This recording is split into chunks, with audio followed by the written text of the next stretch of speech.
So, Alex Hormozy, who I've mentioned a bunch of times, says this thing a lot, which is you don't rise to the level of your expectations, you fall to the level of your systems. And I was thinking about how that applies in my own life and what building systems actually looks like. So, for example, I waste a lot of time like scrolling, reels or shorts or whatever short form content is your choice of poison. And I think a lot of other people do that too. And a lot of times, the way that it works for me is like I have these cycles, like this like sinusoidal cycle of like just rotting, being like, okay, what the hell am I doing? Then having a few days where like I'm disciplined enough to not watch reels or limit the amount of time I watch reels, and then my willpower drains, and then again, right? And it's just like this. And that is what happens when you don't have systems in place, right? Because this idea that you can just will yourself to do something and just indefinitely continue doing it is the most giant load of bullshit that I've ever fucking heard in my life.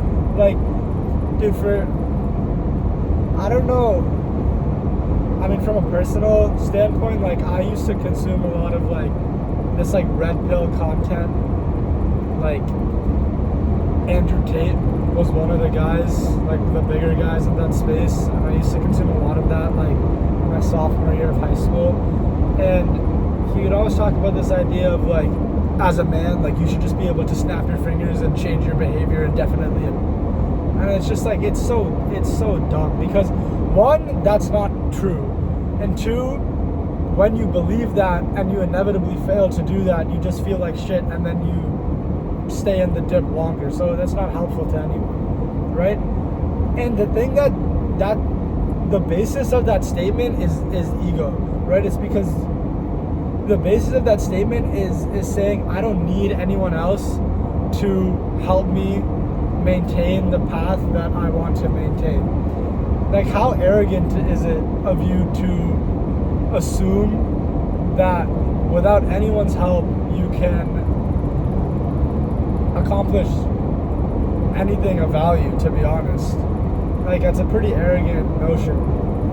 And it took a while for me to kind of get over that ego and allow myself to ask someone else for help.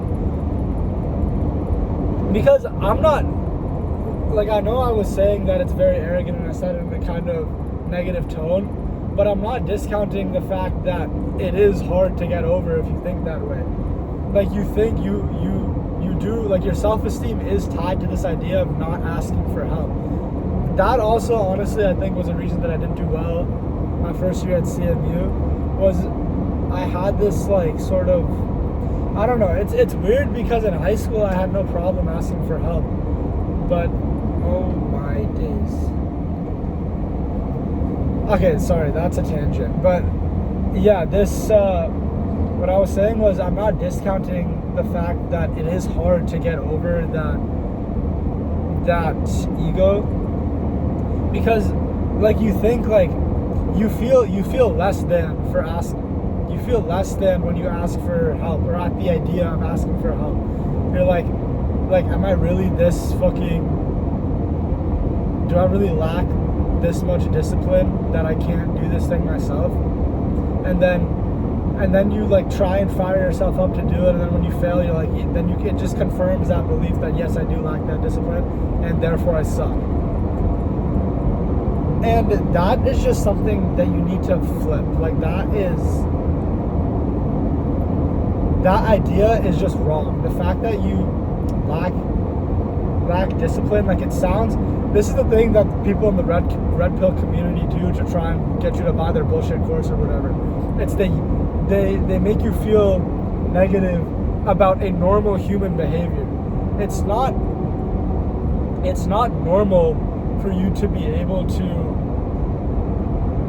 do a certain behavior every single day. That doesn't mean it's not possible, and that doesn't mean it's not possible to do by yourself, right? But it's not normal. Like from a statistical standpoint, the majority of people do not have that ability, and that's okay. The where people get stuck up in ego there is that like, I don't want to be normal. Like if I don't have this ability, then it means I'm less than this guy. And maybe you fucking are at this point, and that's okay. The thing that the red pill community doesn't teach is progress. They all they say is that like, you are this way, you suck, buy my course and I'll help you. And it's so bullshit, and it's so unhealthy, and I fucking hate it so much, because once I got out of that my like Andrew Tate phase, it like opened my eyes as to how fucking hypnotized these like young men are. Like you see, I don't want to speak like I'm I don't want to make it seem like I'm speaking from a higher position here, because I was absolutely like that for a period of time, where I would like mindlessly defend everything this guy said, like without any idea of nuance. And that little tangent here, but that is why Andrew Tate fundamentally was so dangerous to young men, is because some of the stuff he said did have some actual value in it, right? Like work hard, whatever. Work hard, like but the thing is, so much of the shit he said was complete and utter dog shit. And as a young man, or for me, I guess, like I don't want to speak for other people, but for me, I lacked the ability to analyze with nuance. I lacked the ability to say, yeah, this part is valuable, I'm just gonna take this bullshit and throw it away, right? It's like, it was a very binary thing for me. I was like, okay, I like this guy, so I'm just gonna listen to everything he says. And I want to be clear, that was not like the thought that I had. That's me. That statement is me putting a frame on how I was acting during that time. During that time, I genuinely thought like, yeah, everything this guy's saying is fucking like sounds right to me. So yeah, tangent aside, shit, dude, I lost my train of thought. What was I talking about before? I was talking about, oh yeah, this idea that you're worth less because you don't have the ability to do something on your own is bullshit. Because it's not that you will never have the ability, you just don't have it yet. And that is so important to have that frame of, that word yet, honestly, is very powerful. Like, just, it's very easy to tell yourself like, wow, I can't do math, right? But it just takes a few words to shift your mental approach to it, and just say, I can't do this math yet, or I'm having trouble with this math. Don't say I can't do it, because as soon as you put that mental limit on yourself, you're not going to be able to do it. And that's just how it works, right? So whatever way you want to frame it, but just frame it in a way that allows for progress. Don't put that limit on yourself and say, I can't do this thing, because then you won't be able to, right? So tying this back to systems, what I was talking about before is, dude, eventually I just have to shed my ego and be like, you know what, I don't have the discipline yet to only spend 30 minutes a day on Instagram, or only spend 30 minutes a day, or whatever it is, right? I just have to be like, dude, I just can't do this on my own. I need to, shit. Dude, I feel like I was going on such a roll, bro. Yeah, you don't have it yet, right? And that's okay, and you can ask for help. And the thing is, that doesn't mean like you can't ever do it on your own, but sometimes you just need a little help to get there, and that's fine. The thing the red pill community did was make you feel bad for asking for help, and that was what was unhealthy about it. So tying back to systems, like what I did when I eventually was like, dude, I've tried so many times to just stop doing this on my own. I just can't do it on my own right now. I just don't have that muscle yet. I was just like, okay, just let me ask for help. So what I did,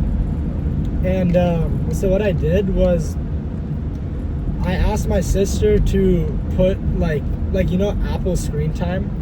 I asked her to set like the password for it. I set the limits, right? Like whatever it may be for me, it's like 30 minutes on between Instagram and Snapchat, 40 minutes on YouTube, but whatever it might be for you, right? But the point is, I asked her to set the password for it. So like when that time limit runs out, if I want more time, you need to enter that password. And I asked her to set the password and not tell me. And then she flew back to the UK where she lives. So like, I just made it so I cannot like spend more time on it than the time that I allotted. And some people would listen to that story and be like, wow, this guy really is that undisciplined that like he can't do it himself. And what I would say to that is like, yes, like I am right now. But what I found was even just after like a week of doing that, right? The first day or two, I hit that limit and I was like, shit, dude. But once you're more conscious of it, you start building that muscle, right? And it's like, it's kind of like assisted reps in the gym, right? Like okay, I'm not gonna go into that whole metaphor, but like what I found was like after just like a week or two, I stopped hitting that like limit, like the 30-minute limit every day. I didn't even hit it. And that's not to say I never hit it. Okay, like I don't want to make it seem like it was like a very just like flip the switch, because it wasn't, right? What I should have said was that the frequency of days where I hit that limit dramatically decreased after the first few weeks. There's still days, like right now, it's been, I don't know what, a month maybe since I've started doing this. There's still days now where I hit the limit, but it's not as often, right? And what that does is that the days that I have the discipline to like catch myself scrolling and be like, okay, I'm not doing this, that's great. But inevitably I have a day where I'm just like don't have the willpower, and I'm just like, it's just not happening that day. But that's why you have the system in place where you hit that 30-minute wall and then you don't have the option to.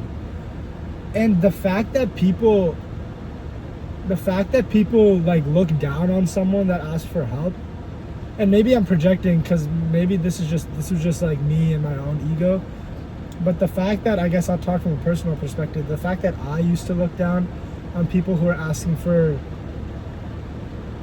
I don't want to make it seem like anytime someone asked a question I thought they were stupid. Like if someone was asking a question academically, like I didn't think they were stupid, but maybe at the time it was just me projecting onto other people. But I was just like, I don't know. I just always, okay, I'll just talk about me. Like I just always felt so like shit if I was to go ask for help to like control something, because I just feel like the person would think like, wow, you can't do that yourself, like you're that undisciplined that you need to ask me for help. And if anyone ever makes you, I'm gonna make this so clear, if you ever ask for help from someone and they even for a second make you feel less than for asking for help, immediately fuck that person, go ask someone else. Because it only takes one or two times for someone to say that to completely alter the way someone approaches asking for help, right? Like, and especially if it's someone you're close to, if someone you're close to makes you feel bad for asking for help, that can have such a pervasive effect on just like your life, and like that one event will make you feel scared to ask for help. So avoid those people. But my point is, don't feel bad for needing help, because everyone needs help. The most successful people on earth did not do the shit by themselves. And I know people say that all the time and it sounds like, okay bro, whatever, but like I hope maybe like giving an example from my personal life is a little more impactful and something that maybe more people can relate to, of like wasting time. It's like, bro, just ask for help, and it's not a problem. I don't know, this is something I feel very strongly about, as you might be able to tell. But yeah, ask for help, implement systems that will help you succeed.